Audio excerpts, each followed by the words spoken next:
অনেক বছর পর তার ফোন এলো আমার ফোনে। এই রাত 1টা হবে। আমি তখন নিজের ফোনে ফেসবুক ঘাঁটছিলাম। মিমস দেখে মৃদু হেসে ফেসবুকের হোম পেজটা স্ক্রল করছিলাম। তখন হঠাৎ করেই একটা ফোন এলো। আমি ভাবতে লাগলাম, এত রাতে আবার কে ফোন করলো।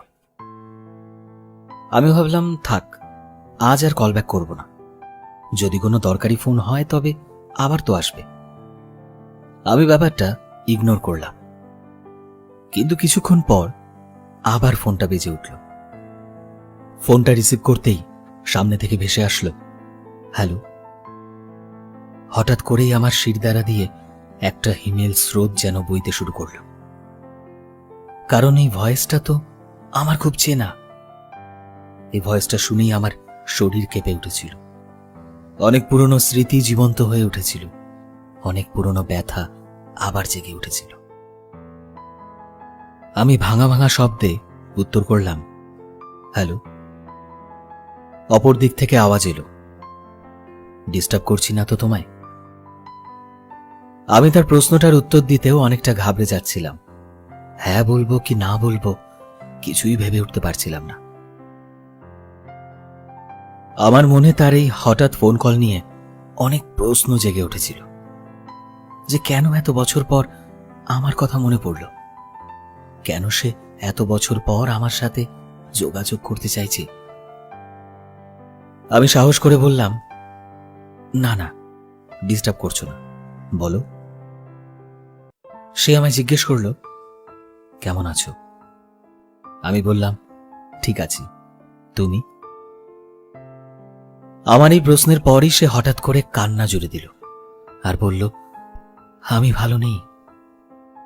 আমি বুঝতে পারছিলাম না আমার সাথে এসব কি হচ্ছে। আজ এত বছর পর তার ফোন এলো, তাও এত রাতে, আবার সে কান্না করছে। আমি তাকে চুপ করতে বললাম আর তার থেকে শুনতে চাইলাম তার কান্নার আসল কারণটা কি। বেশ কিছুক্ষণ কথা বলে আমি বুঝতে পারলাম, সে যার সাথে সম্পর্কে ছিল সে অন্য কারো জন্য তাকে ছেড়ে দিয়ে চলে গেছে।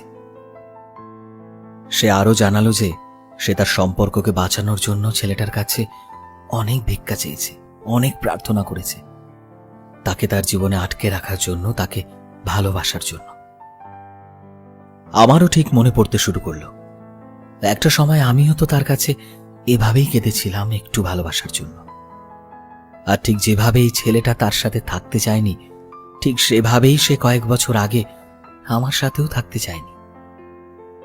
আমার চোখে জল এসে গিয়েছিল, কিন্তু ঠোঁটে হাসি ফুটে উঠেছিল, এটা ভেবে যে ভগবান সত্যি আছেন। কারোর কর্মের ফল তাকে সেভাবেই ভোগ করতে হয়। কারো সত্যিকারের ভালোবাসা নিয়ে খেলার সাজা ভগবান ঠিকই একদিন দেবে। সে কাঁদতে কাঁদতে আমার কাছে ক্ষমা চাইতে থাকে। অনেকবার আমাকে বোঝানোর চেষ্টা করে যে সে ভুল করেছে, আমি যেন তাকে ক্ষমা করে দিই, আমি যেন তাকে আবার ফিরিয়ে নিই আমার জীবনে। আমি তাকে ক্ষমা করে দিই। তারপর সে আমায় জিজ্ঞেস করে, আবার কি আমরা এক হতে পারি না? এই কথাটা শোনা মাত্রই আমার সব পুরনো দিন, সব পুরনো কথা, সমস্ত বেদনাদায়ক স্মৃতি, পুরনো ঘটনা আবার ফ্ল্যাশব্যাক করতে থাকে একে একে। আর আমি কান্নায় ভরা চোখ নিয়ে তাকে উত্তর দিলাম, না, আমি আর ফিরে যেতে চাই না তোমার কাছে। আমি তোমাকে তোমার ভুলের জন্য ক্ষমা করে দিলাম, কিন্তু তোমাকে ফিরিয়ে এনে আবার একই ভুল আমি করতে পারবো না। যে ব্যথা তুমি আমায় দিয়েছিলে, যে চোখের জল আমাকে দিনের পর দিন, রাতের পর রাত শান্তিতে থাকতে দেয়নি, সেগুলো কিভাবে ভুলে যাই বলো? সে ব্যথাকে দুম করে ভুলে গিয়ে আবার তোমার কাছে ফিরে যাব? সেটা হয় না।